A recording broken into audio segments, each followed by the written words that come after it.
ज्या समाजाला तुम्ही शिक्षणापासून वंचित ठेवला, ज्या समाजाला तुम्ही सगळ्या सवलतींपासून वंचित ठेवला, ज्यांच्या पिढ्याने पिढ्या शिक्षणापासून वंचित राहिल्या, प्रगतीपासून वंचित राहिल्या, विकासापासून वंचित राहिल्या, ज्यांना मनुष्य म्हणून जगता आलं नाही, त्या सगळ्या पिढ्यांना न्याय देण्याचं काम या भारतामध्ये सुरुवात झाली ती डॉक्टर बाबासाहेब आंबेडकरांनी केली. आणि पुढे ते अक्षर नेण्याचं काम विश्वनाथ प्रताप सिंग यांनी मंडळ आयोगाच्या माध्यमातून केलं.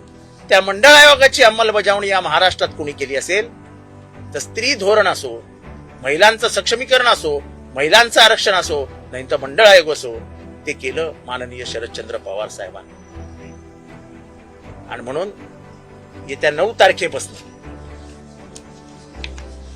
राष्ट्रवादी काँग्रेस पक्षाचे महाराष्ट्राचे अध्यक्ष, ओबीसी समाजाचे नेते, अत्यंत छोट्या समाजाचं प्रतिनिधित्व करणारे श्रीयुत राजापूरकर यांच्या नेतृत्वाखाली 9 तारखेपासून नागपूर येथून ही यात्रा सुरू होणार आहे.